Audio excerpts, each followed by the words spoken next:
안녕하세요. 제2회 모두를 위한 기독교 영화제 시네토크를 시작하도록 하겠습니다. 오늘 함께 이야기할 작품은 선샤인 패밀리라는 작품인데요. 이 영화 보고 오셨죠? 아마 그러셨을 거라고 믿는데 오늘 시네토크를 진행할 저는 모두를 위한 기독교 영화제 프로그래머 최은희입니다. 반갑습니다. 네, 안녕하세요. 저도 모두를 위한 기독교 영화제 프로그래머 하고 있는 장다나입니다. 만나서 반갑습니다.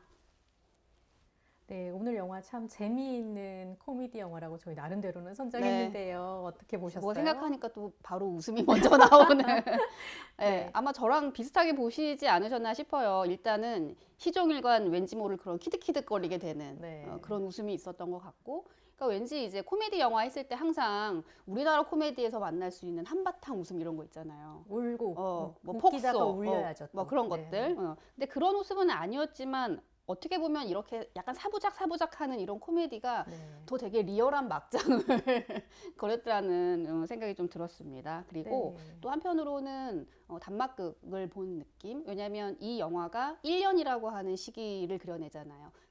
크리스마스에서 시작해서 이제 크리스마스 카드로 인해서 이제 인물들이 다시 만나게 되고 다시 그 다음 해의 크리스마스 때는 다시 또 어떤 온전한 그런 가정으로 돌아가게 되는 그래서 짧은 소극이라는 느낌도 저는 좀 들었습니다. 네, 그렇죠. 사실은 이런 영화 저 개인 취향입니다. 제가 너무 그러신 것 좋아하는 같아요. 종류의 영화고요.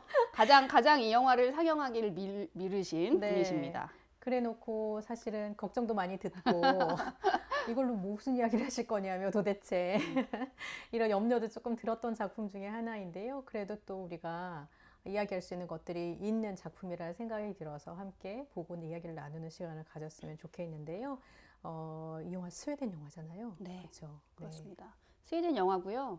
간략하게 영화에 대한 소개를 좀 드리면 감독은 플렉스 할그렌 감독 그리고 맨스 헤른그렌 감독 두 분의 감독의 영화입니다. 근데 재밌는 거는 이 플렉스 할그렌 감독이 오늘 보신 영화에서 주연을 맡았던 알렉스 역할을 네, 맞아요. 맡았던 그 배우분이 이 영화에서 이제 이 영화의 감독이기도 합니다. 근데 이제 이 플렉스 할그렌이란 분은 원래는 배우로서 먼저 오랫동안 활동을 했어요. 이력을 좀 살펴보니까 영화라기보다는 그 스웨덴 TV 드라마에서 굉장히 활발하게 활동하고 있고 나름 묵직한 코미디 배우로 되게 정평이 나 있는 배우이더라고요. 근데 그렇게 배우 활동을 하다가 이제 여러분도 이제 제목을 들어보셨겠지만 2014년에 만들어졌던 창문 너머 도망친 백세의 노인 이 요나스 요나손의 원작인 네, 이 베스트셀러 책을 작품이죠. 이걸로 이제 감독 데뷔를 본격적으로 하게 됩니다.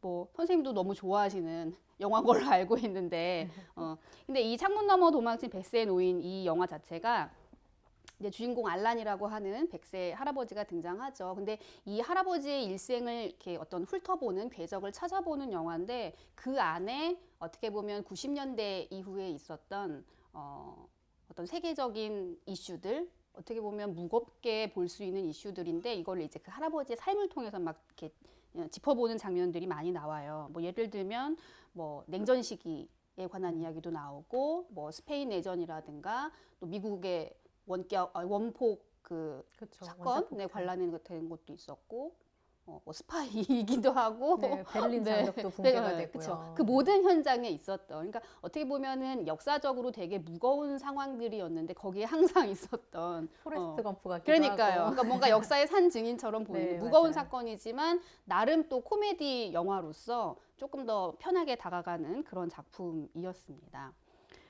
재밌는 건 또 이 다음 짝이 또 노인 시리즈예요. 그래서 창문 너머 도망친 백세의 노인으로 데뷔를 했다면 이제 그 다음에는 돈 떼먹고 도망친 101세 한 살 더 노인이라는 드셨어요. 그러니까요. 라는 영화를 만듭니다. 그래서 노인을 좀 전면에 세운 코미디 영화로 주목을 받게 됐고 제가 재밌는 가십거리를 발견했어요. 선생님도 알고 계실지 모르겠는데 이 두 시리즈에 같은 배우가 나옵니다. 백세노인을 맡은 네네, 배우. 근데 맞아요. 실제 백세노인을 맡았지만 이분은 1964년생 배우예요. 그러니까 정말요? 50대 한 중반쯤에 이제 백세노인으로 아, 분장을 하고 찍었다라는 또 재밌는 얘기가 있더라고요. 하하하하. 너무 하하. 재밌네요. 재밌으신 거 네, 맞아요. 너무 재밌네요. 그러면 제가 조금 더 재밌는 얘기 해드릴게요. 지금은 감독 얘기, 전작에 대한 얘기를 했었고, 이 선샤인 패밀리라는 영화가 국내 제목입니다. 국내 제목이고, 이게 이제 영재로 하면 써니사이드라는 맞아요, 제목. 네. 근데 이게 스웨덴 영화잖아요. 스웨덴어로는 솔시단이라는 오. 제목이에요. 근데 네. 이 제목이 원래는 스웨덴에 있는 지명 이름이더라고요. 아. 네, 그리고 그 지명에서 벌어지는 일들을 그리고 있는 거고, 그리고 제가 아까 이 감독님이 배우 활동을, TV에서 배우 활동한다고 말씀드렸잖아요. 이 솔시단이라고 하는 선샤인 패밀리도 원래는 2010년에서 2015년 정도에 스웨덴에서 아주 인기리에 방영된 TV 시리즈, 코미디 아. 시리즈라고 합니다. 총 5개 시즌이고 60개 에피소드로 방영이 됐는데, 나름 시트콤 같으면서도 그 당시 스웨덴에 가지고 있었던 분위기들, 이런 거를 고스란히 흡수한 작품이어서 또 되게 인기가 많았다고 해요. 그리고 이 내용도 오늘 보신 영화가 그 시리즈의 연장선상의 이야기예요. 그 시리즈 자체에서 보면 이제 주인공은 일단은 알렉스랑 안나가 중심이고, 알렉스가 이제 안나랑 연애를 하게 되면서 솔시단으로 고향으로 돌아오게 됩니다. 근데 고향에 돌아왔더니 친구 프레드도 있고 오베도 있고, 그래서 그 가족들과 커플들이 같이 이제 겪는 다양한 재밌는 어떤 에피소드들, 그게 이제 그 시리즈의 대부분의 이야기라고 할 수 있습니다. 이제 보셨지만 이 영화에서 캐릭터가 되게 분명하잖아요. 맞아요. 네, 근데 네네. 원작에서의 그 캐릭터, 그리고 그 원작에서 캐릭터를 맡았던 배우들이 다 이 영화에 출연을 한 거예요. 그러니까 이런 비유가 맞을지 모르겠지만 뭐 BBC의 셜록 그런 시리즈 있잖아요. 아, 근데 네네. 그런 시리즈가 가끔 이제 영화로 유령신부 이런 것처럼 영화로 나오는 것처럼 이렇게 딱 그 그대로 그 설정과 그 배우들이 이제 영화화된 게 오늘 보신 선샤인 패밀리라는 영화고, 역시나 그 TV 드라마에서도 오베나 아네테는 두 가지 컨셉이더라고요. 하나는 지독한 구두쇠. 그러니까 이 영화에서도 구두쇠로 뭐 돈 아끼려고 하고, 네, 맞아요. 그 뭐라 그래야 되죠? 재활용이라고 해야 되나요? 아무튼 뭐 그거를 이렇게 기부했다고 해서 그 돈 다시 막 찾으려고 하는 컨셉, 그게 그 드라마에서도 역시나 그대로 나오고, 뭐 프레드나 미칸 같은 경우에는 영화에서 이제 빅토르라는 아들이 나오는데, 이번 영화에서는 좀 그 색깔이 짙지는 않았지만 드라마에서는 완전히 그 문제아, 학교에서 적응을 하지 못하는 문제아로 등장을 해서 아들 때문에 고생하는 나름 학부모, 이런 컨셉이라고 합니다. 근데 이렇게 좀 재밌는 컨셉도 많지만 아까 제가 말씀드린 것처럼 웃을 수 없는 이야기들이 영화에 많이 등장해요. 드라마에 많이 등장해요. 그래서 뭐 조기 퇴직이라든가 연금 문제, 그리고 뭐 계약 사기, 막 이런, 그러니까 우리가 일상 속에서 만날 수 있는 그런 문제들, 그리고 그것에 대한 어떤 정부의 반응들, 시책들, 그런 게 아주 무겁지는 않게 좀 가볍게 그리는 그런 복지국가라고 우리가 흔히 스웨덴을 알고 있는데, 그런 어떤 맹점, 이런 것들도 드라마에서 다양하게 언급을 하고 있다라고 합니다. 지금 얘기를 들으니까요. 왜 이 영화의 캐릭터들이 그렇게 생생한지, 캐릭터에 맞아요. 의존한 그런 에피소드들이 이렇게 떠오르면서 그런 의미들을 좀 생각할 수 있을 것 같네요. 그리고 한 가지 복지국가 뭐 이런 얘기를 하셨는데, 이 영화는 북유럽 코미디로서의 특징들을 굉장히 잘 이렇게 드러내는 작품이었던 것 같다는 생각을 저는 했는데요. 창문 너머 도망친 백세 노인 못지않게 오베라는 남자 같은 류의 그런 영화들 생각하면서 보게 되더라고요. 맞아요. 근데 지금 말씀하신 대로 복지국가의 이런 모습들이나를 생각하면, 오베라는 남자에 나오는 그 오베라는 할아버지는 굉장히 까칠한 할아버지잖아요. 까칠한 할아버지가 외롭게 지내고 세상과 담을 쌓고 혼자 지내다가 뭐 공동체 같은, 가족 같은 공동체를 만나는 그런 이야기인 것처럼 보이지만, 사실상 이 안에는 오베라는 남자, 이 아저씨가, 사실 할아버지 아저씨가 세상에 대해서 상처받은 그런 존재로 나오죠.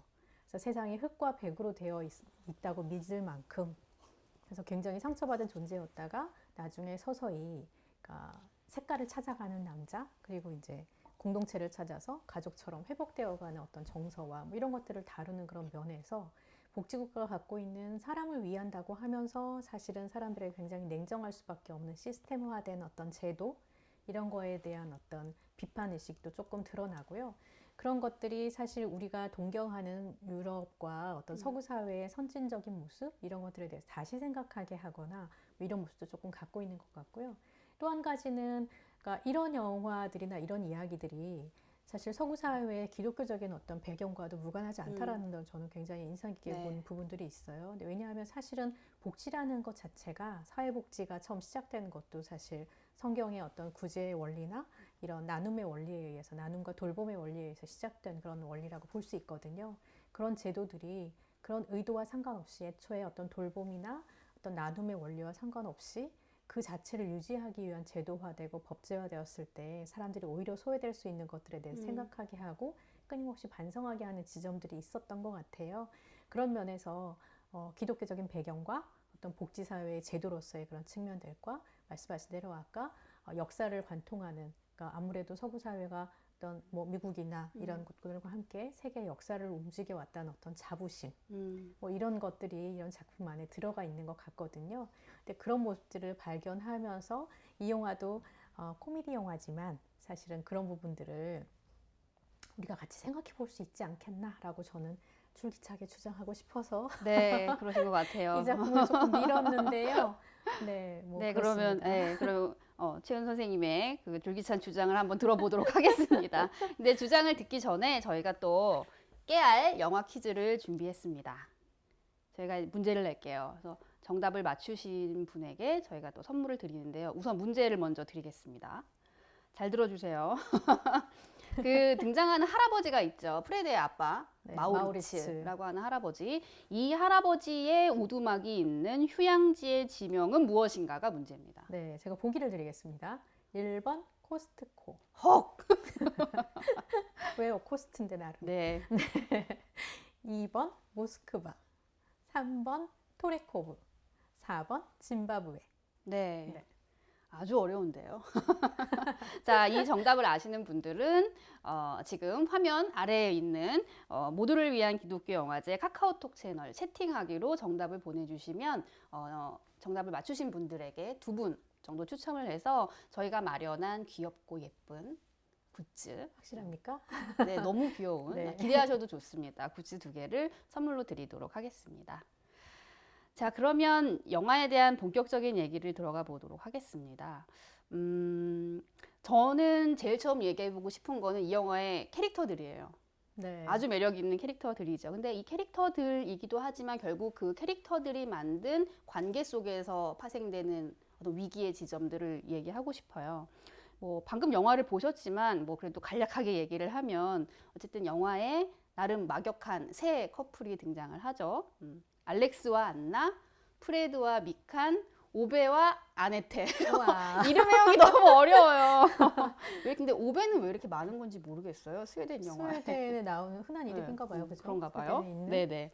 어쨌든 이런 커플들이 있고, 근데 이제 어쨌든 이 커플들이 되게 가까운 관계다 보니까 뭐 휴가를 같이 보낸다거나 뭐 명절을 같이 보낸다거나 하는 그런 사이입니다. 근데 영화 시작부터 사건이 발생하죠. 알렉스와 안나가 이제 이혼한다라고 폭탄 선언을 하게 됩니다. 그렇죠. 그러면서 크리스마스 파티. 그것도. 그러니까요. 좀 이상하죠. 그러면서 이제 친구들은 알렉스를 도와주기 시작하는 게 이제 이 영화의 발단이라고 할 수 있는데, 저는 여기서 좀 그 2가지 재밌는 지점을 발견했어요. 하나는 영화가 어쨌든 한 가족의 파탄 사건이잖아요. 근데 그 파탄 사건을 다루는 방식이 너무 극적이지 않다라는 거죠. 그렇죠. 네, 그러니까 뭐 어쨌든 이혼이라고 했을 때는, 그리고 뭐 외도라고 했을 때 대한민국에서 느낄 수 있는 정서는 사실 뭐 그 뭐죠? 부부의 세계 약간 사탕 분위기가 일단 네. 나야 좀 막장도 되고. 이런 그러니까요. 느낌. 그런 분위기인데 이 영화는 심각한 소재를 사용하지만 의외로 그렇게 심각하게 접근하지 않는 느낌이라는 거죠. 그리고 등장하는 인물들도 감정의 기복이 거의 안 보이고 너무 평온한 느낌이에요. 쿨하죠. 예. 예를 들면 처음 시작할 때 이제 크리스마스 파티에 가려고 이제 알렉스와 안나 커플이 막 준비하잖아요. 근데 너무나 단란한 가족이 애들 챙기고 막 준비하는, 그렇게 보이거든요. 그 모습을 보면 누가 이혼하기로 결심하고 서로 미워하고 이럴까라는 생각이 들더라고요. 근데 겉으로는 그렇게 평범해 보이는 캐릭터들이고 이렇게 심리적으로 불안하지 않는 것처럼 보이지만, 오히려 이 영화가 그들의 내면을 표현하는 방법은 주변에 있는 물건들, 상황들을 통해서 오히려 그들이 가지고 있는 불안함을 표현하는 것 같아요. 예를 들면 그 초반 장면인데요. 그 크리스마스 파티 하잖아요, 처음에. 그때 이제 집 밖에서 어떤 장면이 있냐면, 프레드가 자기 그 스키 대회 때 뭐 사용했다라고 뭐 어떤 이상한 커다란 기계 같은 네. 거를 자랑하는 장면이 있어요. 근데 그 장비를 자랑하는 앞에서 이제 알렉스가 좋네, 아늑하네 이렇게 얘기를 하는데, 요 아늑하네라고 하는 단어를 얘기할 때마다 엄청나게 큰 소리가 막 들리죠. 그러니까 프레드가 뭐라고 이러면 아늑하다고 이렇게 얘기를 하는데 사실은 그게 아늑한 게 아닌 거죠. 그러니까 겉으로는 되게 평온해 보이는 것처럼 감정들을 숨기고 있는 캐릭터지만 실제로는 너무 불안하고 상처받은 그런 네, 모습들을 이런 주변에 있는 장치들을 통해서 보여주고 있는 것 같아서 되게 인상적이었고요. 또 하나 재밌었던 거는 이 알렉스 친구들이에요. 네. 그러니까 알렉스가 이런 상황이 됐다고 하니까 다들 뭔가 발벗고 도와주려고 하잖아요. 그리고 뭐 프레드 같은 경우에는 되게 막 좋은 얘기도 해줘요. 야, 이거 간단하다. 관계를 회복하는 거는 서로 이해하고 한 걸음 물러나고 그러면 된다라고 얘기를 하는데 여기서 오류는 뭐냐면 본인이 그렇게 안 하고 있다는 거죠. 본인이 그렇게 멀어져 있는 아버지와는 절대로 이런 관계를 하지 못한다라는 거예요. 그러니까 말로는 쉽죠. 하지만 그 관계를 회복한다라는 게 결코 말로 끝나는 것이 아닌 다른 무언가가 있다라는 생각이 저는 좀 들더라고요. 말씀하신 대로 되게 평온하게 혹은 쿨하게 지내는 것처럼 하다가 사실은 그랬기 때문에 나중에 알렉스가 한번 터트리는 지점이 있잖아요. 그러니까 캠핑을 갔다가 안나가 굉장히 이제 실망하고 전화를 했을 때 그럴 수 없는 상황인데 전화를 받으면서 사실은 나도 힘들었다고라고 얘기하는 그 폭발하는 장면이 굉장히 넓은 그 화단 같은 정적인 곳에 혼자 앉아서 거의 오열하다시피 소리 지르는 장면이 애잔하면서도 이 장면을 위해서 그동안 절제되어 왔던 것 같다는 그러니까 한쪽에서는 폭풍이 막 쏟아지고 한편은 굉장히 평온한데 거기서 오열하고 있는 남자 이런 모습들을 보여주는 것이 굉장히 인상적이었다는 생각이 들었고요. 그런 면에서 서양 사람들이 이혼하고 결혼하고 만나고 헤어지는 것 이런 것 우리보다 조금 쉽게 생각하는 거 아니야? 라고 생각할 수 있는 그런 편견에서도 약간 사람 사는 것은 어디나 똑같고 그런 일들이 누구에게나 주는 상처가 있고 이런 생각들을 조금 전 했던 것 같습니다. 아까 이 작품이 이제 시트콤처럼 시리즈로 되는 그런 드라마였다고 말씀을 하셔서 캐릭터를 잘 살린 그런 코미디였다라는 게 굉장히 더 잘 이해가 됐다고 말씀을 드렸는데요. 이 인물이 이 성격이 굉장히 분명하잖아요. 캐릭터를 맞아요. 서로 끌고 가는 거니까 말씀하신 대로 오베하고 아네트 같은 경우는 너무 자린고비 스타일에다가 정말 어떻게 보면 철 없죠. 네. 철이 없는 그런 너무 모습. 당황스러웠어요. 네. 모든 선택들이. 철없이 보이는 그런 모습들 보이고 뭐 알렉스 도와준다고 했다가 사실은 아니면 오베도 자기 짝짓기 프로그램 가고 나도 노후 대책해야겠고 이렇게 이상하게 가고 그런 어이없는 캐릭터들로 등장을 하는 것도 일관성이 있고요. 뭐 미칸 같은 캐릭터도 파티걸이잖아요. 파티걸인데 그 파티 좋아하는 습성이 어디를 가나 똑같이 드러나기 때문에 결국 그것 때문에 또 부자를 화해하게 만드는 그런 계기가 되기도 하고 뭐 이런 일관된 캐릭터들이 만들어내는 그런 힘이 있는 것 같다는 생각이 들고요. 알렉스도 마찬가지죠. 알렉스도 굉장히 고지식한 스타일이잖아요. 말하는 건 지켜야 되고 막 이렇게 꼿꼿하게 네. 이런 모습이고 표정 관리 이렇게 해가지고 아내가 떠나도 막 이렇게 있는 그런 모습들이 일관성 있게 드러나는 그 캐릭터들이 주는 힘이 결국은 이게 스토리하고도 자연스럽게 연결됐다라는 것이 이 영화의 힘이 아니었나 싶어요. 그러니까 그걸 끌고 가는 그런 것들이 굉장히 의미 있었다는 생각이 듭니다.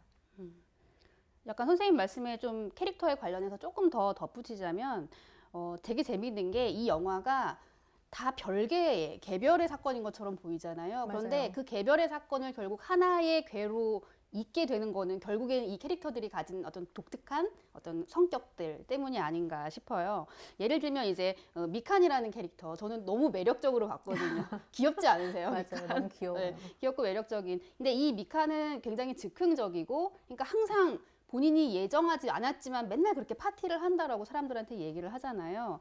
근데 그렇게 얘기를 하는 바람에 사실은 그 안나의 새 애인 데이빗인가요? 맞아요. 데이빗을 본의 아니게 초대하게 되고 그거는 결국 프레드를 되게 당황스럽게 만들잖아요. 그렇죠. 친구한테 의리 지켜야 되는데. 그러니까 의리 지켜야 되는데 되게 당황스럽게 만드는데 사실은 그 성격 때문에 파티에서 프레드의 아버지를 초대를 하고 어떻게 보면 그걸로 인해서 두 부자가 화해할 수 있는 가장 그런 베이스를 마련해 준 것, 이것도 결국에는 캐릭터가 가지고 있는 그런 힘이 아니었나 이런 생각을 좀 해봤습니다. 그렇죠. 여기서 이 프레즈 아버지 얘기를 말씀하셨으니까 생각나는 얘기인데요. 이 영화는 가족의 문제이기도 하면서 결국은 세대 간의 문제이기도 하고 사회의 문제이기도 하다고 저는 생각을 하는 측면이 있어요.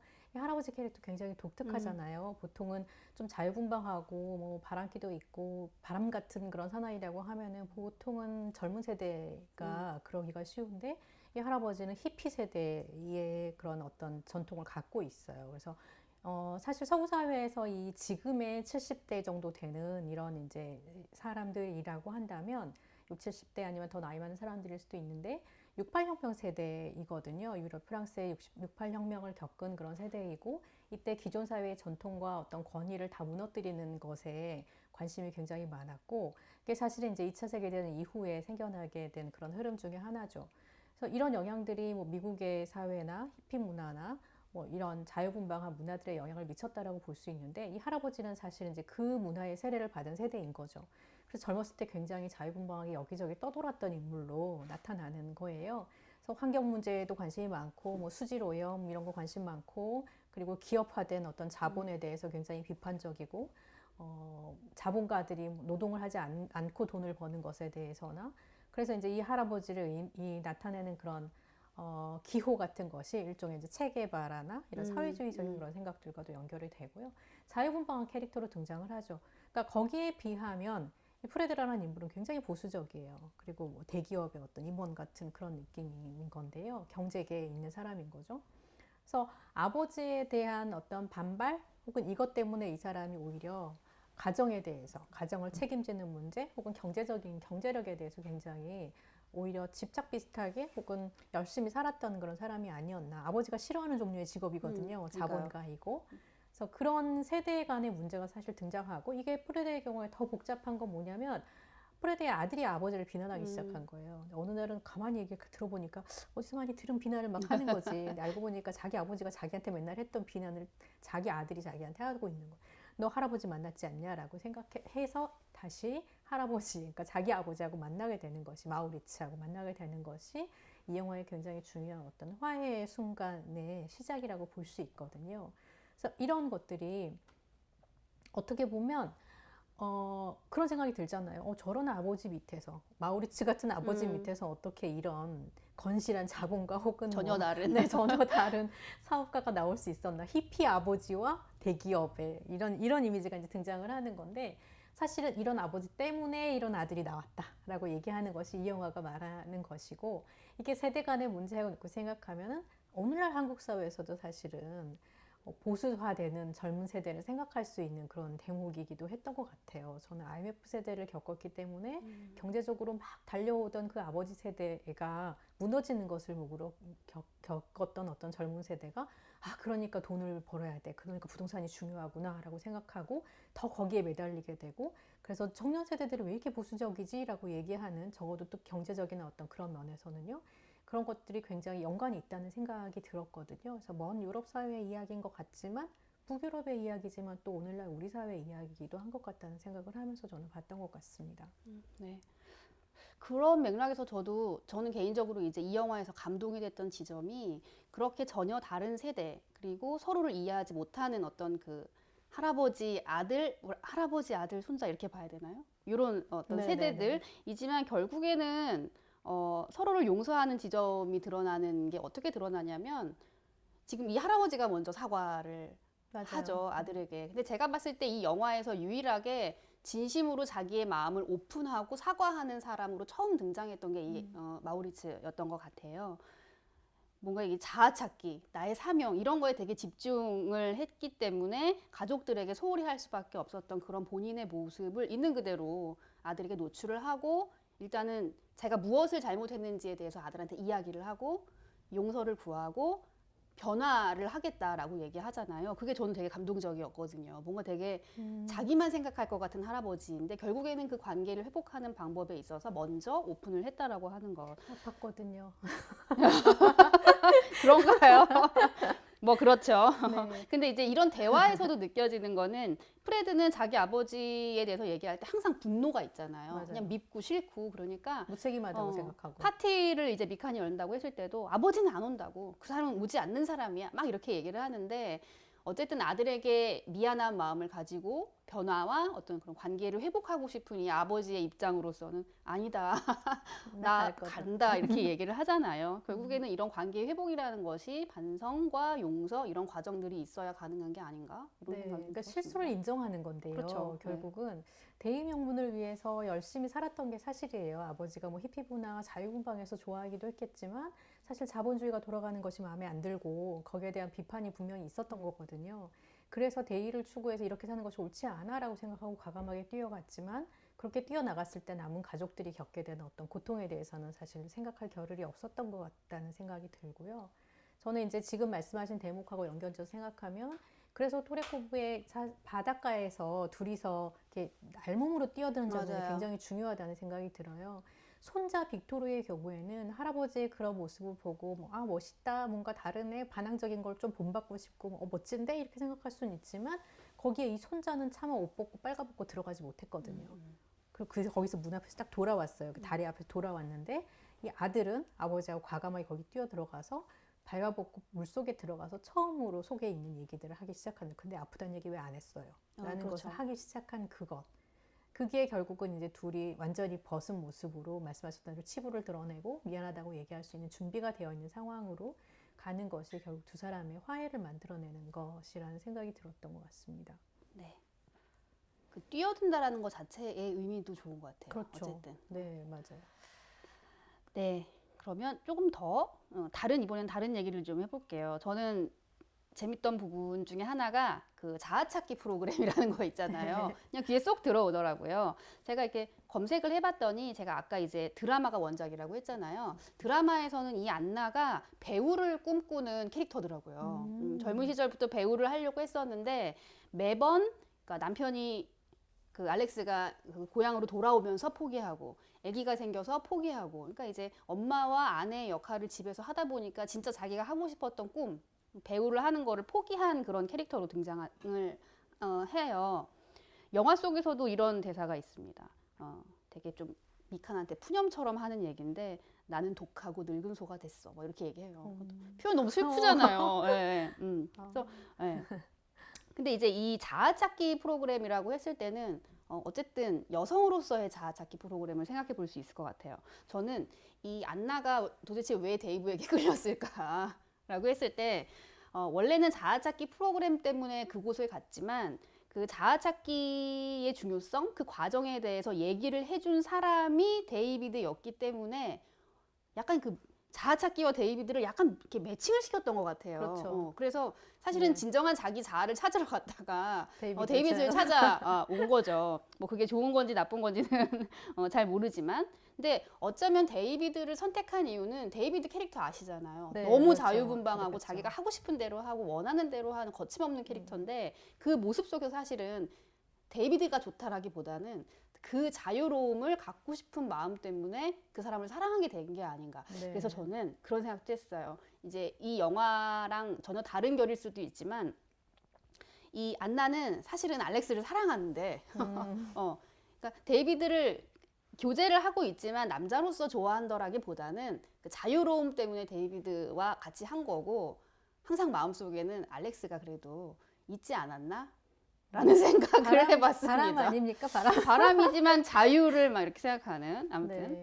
그래서 결국에는 자기의 자아를 찾는다라는 것 자체가 데이비드를 찾는 것은 좀 뭐 문제였고 사실 진정한 자아 찾기라는 게 무엇인지를 생각해 볼 수 있게 된 계기들 그런 안나의 행동 이후의 행동들 이런 것들이 중요한 것 같아요. 저는 이 자아찾기라는 걸 보면 저도 굉장히 흥미롭게 본 대목인데요. 다른 영화들이 조금 생각이 났어요. 좋지 아니한가라는 정윤철 감독 영화 있잖아요. 이 영화의 엄마가 노래방 젊은이하고 집을 나갑니다. 눈이 맞아가지고 집을 나가요. 노래방 청년하고 갔다가 돌아오는데요. 결국은 집에 돌아오는데 커다란 에스프레소 커피 머신을 들고 들어오죠. 수백만 원짜리. 아버지한테 이 청년이 이제 당했구나. 엄마한테 이거 판매하려고 사실 접근했던 거라는 게 드러나면서 굉장히 와서 그 우아하고 서글프게 씁쓸하게 에스프레소를 마시는 장면이 있는데 그거 하나 그리고 또 브리짓 존스의 일기라는 영화를 봐도 이 엄마는 브리짓이 결혼하는 것을 절체절명의 목표로 삼고 추진을 하려고 하지만 이 엄마도 자아를 뒤늦게 찾아요. 그래서 쇼 프로그램에, 그러니까 쇼핑 프로그램에 쇼핑 호스트가 되죠. 그래서 굉장히 이제 유명한 쇼핑 프로그램에 유명한 진행자를 만나서 자아를 찾아서 이제 그 남자하고 또 떠납니다. 근데 결국 이 남자는 이제 사기성이 농후하고 바람둥이라는 사실을 밝혀져서 또 집으로 쓸쓸히 돌아오죠. 다른 한편으로 그렇게 생각하면 안나도 결국은 돌아온 거잖아요. 그렇죠. 왜 바람나는 엄마들, 집 나간 엄마들은 돌아와야만 하는가? 참 자아를 찾고 돌아와야만 하는가라는 좀 아쉬움이 남긴 하지만, 아쉬움이라기보다는 의문이죠. 왜 그렇게 꼭 다뤄져야 하는가라는 생각은 들지만, 다른 한편으로 생각하면 이 자아 찾기가 결국은 일종의 시대정신, 그렇죠. 시대정신이나 어떤 유행, 그건 다들 그렇게 얘기하니까 나도 그렇게 해야만 될 것 같은, 이렇게 집에 계속 있고 애기나 보고 있으면, 아니면 딸 결혼이나 시키려고 막 목매고 있으면 되게 뒤처지는 것 같고, 뭐 이런 것 같은 그런 인상을 우리 시대가 우리에게 주는 지점은 없나. 그러니까 우리 시대라기보다는 그게 또 이 안나가 처한 그 시대의 어떤 메시지인 거죠. 시대의 메시지. 당신에게 자아가 중요해요? 라고 얘기하는. 그래서 그렇게 해서 그 시점에 데이비드에게 매료가 되고, 데이비드의 그런 모습이 멋있어 보이고, 그러니까 정말 자아 찾기, 아까 말씀하신 대로 자아 찾으러 갔다 데이비드 만났다고 이렇게 얘기를 하셨는데, 그런 것처럼 데이비드라는 어떤 일종의 이미지를 만나게 된 것이 실제로 자아를 찾는 것과는 본질에서는 조금 벗어난 것이 아니었을까? 그것을 희화한 표현이 아니었나라는 생각을 저는 하게 됐어요. 이 자아 찾기라는 거랑 방금 또 말씀하신 그 세대에 관한 네, 그 시대 정서라고 시대 정서라고 생각하는. 얘기를 하셨는데 이게 별개가 아닌 거라는 생각이 들어요. 두 개가 네, 그래도 네. 비슷한 맥락인 것 같다. 왜냐면 이 영화에서 자유를 찾아라 간 캐릭터가 사실은 자아 찾기를 했던 안나, 그리고 나름 그 68 시대에 자기의 어떤 그 정신을 가지고 네, 자기의 자유를 맞아요. 찾았던 마우리츠, 딱 이 두 사람이거든요. 근데 이렇게 보면은 본인의 자아 찾기를 찾아갔다라는 것 자체는 너무나 훌륭하고 좋은 일이지만, 한편으로 지금 그 이유로 인해서 가정이 지금 둘 다 파탄이 네. 난 그런 상황이잖아요. 그래서 뭔가 자기네 자아를 찾는 것도 중요하지만 자기가 사랑하는 저변에 있는 사람들과의 관계나 그들의 마음을 생각하지 않는다는 거는 결국 또 상처로 다가오게 되는 네. 것도 그 두 초래하는 거 가지가 별개의 아닐까. 것이 아니라는데 굉장히 동의를 하고요.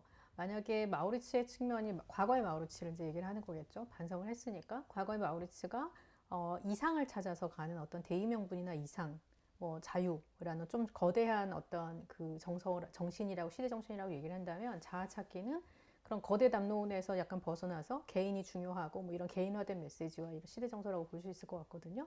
결국 이 두 가지가 별개 아닌 측면이 혹시 있다면, 사실 그거는 이 영화 안에서는 적어도 그렇게 다뤄지고 있는 거죠. 타인이 희생이 전제가 되어 있다라는 거. 그러니까 어떻게 보면 그것을 위해서 희생해야 되는 그런 존재가 가족이었을 수 있고, 프레드는 그것 때문에 상처받은 개인인 거고, 아들인 거고요. 그래서 이런 맥락이나, 알렉스 같은 경우는 이제 아내가 그랬기 때문에 사실 뭐 상처를 받고, 아이들도 나중에 상처를 받게 됐겠죠. 계속해서 그렇게 됐으면. 이런 자유와 이상이 굉장히 중요한 것이긴 하지만, 이게 타인의 희생을 담보로 해야 되는, 혹은 가장 가까운 사람들의 희생을 담보로 해야 하는 것이라면, 반성 없이 질주하는 것은 사실 문제가 없지 않나라는 것들을 생각하게 해서 이 작품이 이제 그런 화해로 달려가게 하기 위해서 이런 뭐 용서의 시간, 그리고 화해의 시간, 이런 것들을 만들어내지 않나 싶습니다.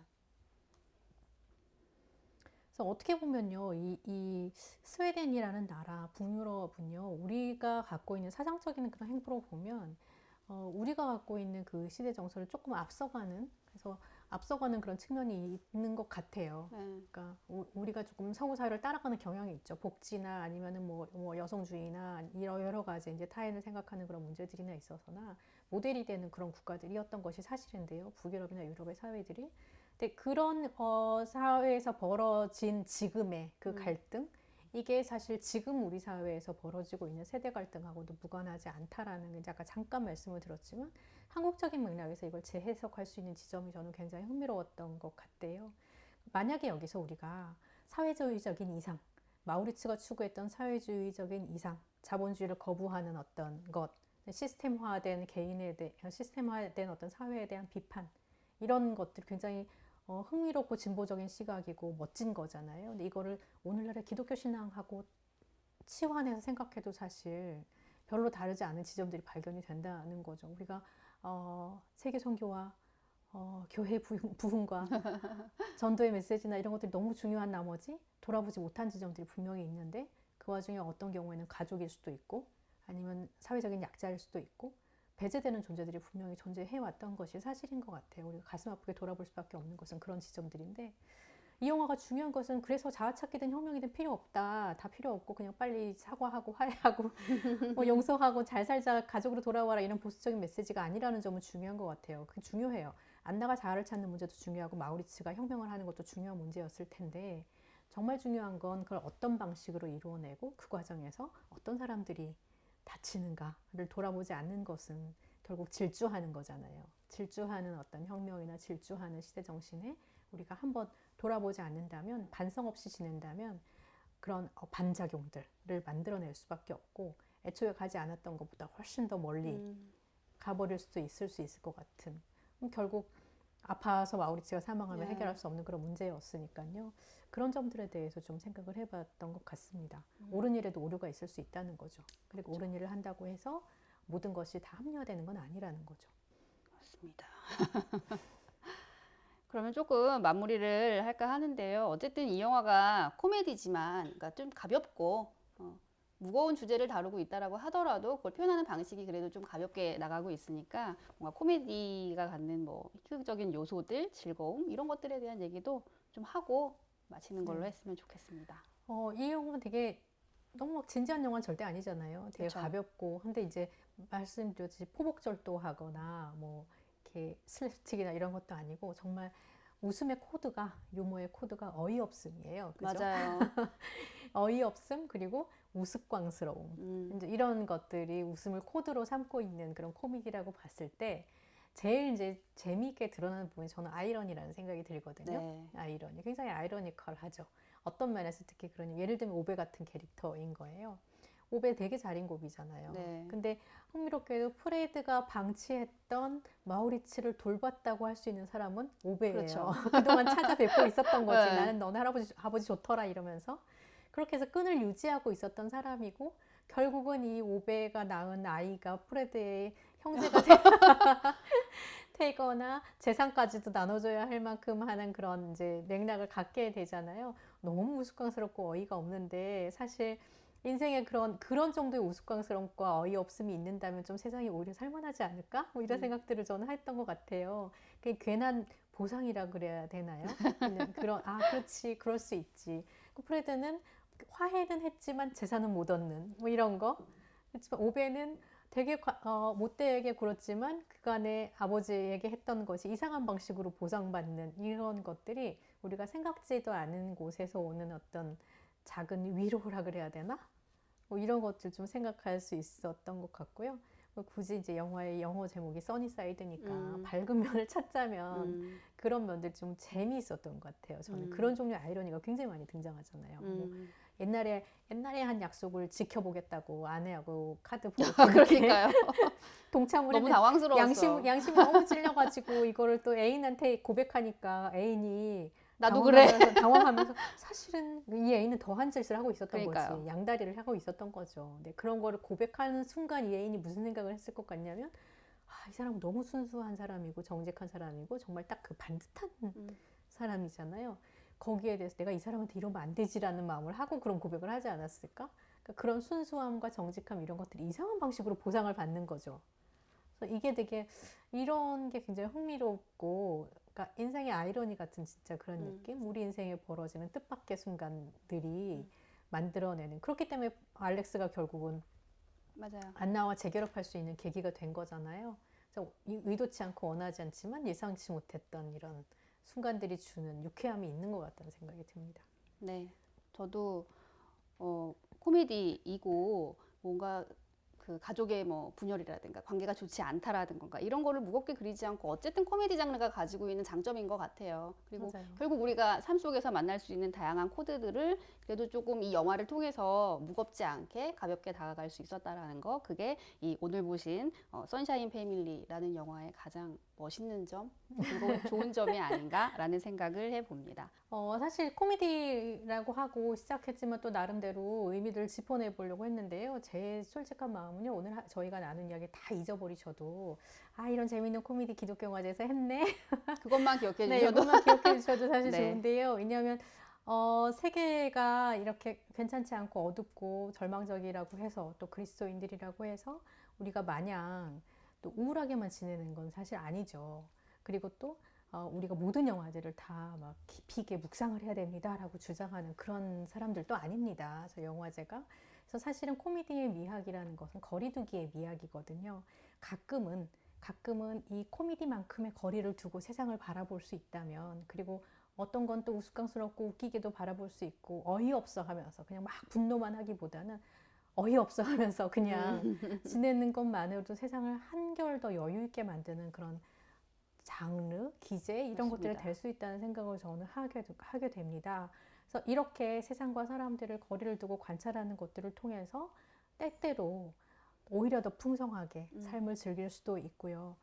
뜻밖의 선물처럼 다가온 어떤 통찰을 얻을 수도 있고요. 그게 우리의 또 즐거움이 아닌가 싶습니다. 우리 모기영은요, 계속해서 이런 즐거움을 함께 찾아가서 또 찾아가고 권하고 함께 이야기하자고 말씀드려 볼 생각입니다. 네, 그렇습니다. 함께 해주실 거죠? 네. 이런 말 하면 되게 민망하지만. 네, 오랜 시간 동안 감사합니다. 선샤인 패밀리 말고도 저희 모기영에서 진행하는 다양한 작품들, 또 그것과 관련된 시네 토크들도 준비되어 있으니까요. 보시고 풍성한 시간 되셨으면 좋겠습니다. 네, 감사합니다, 여러분. 감사합니다.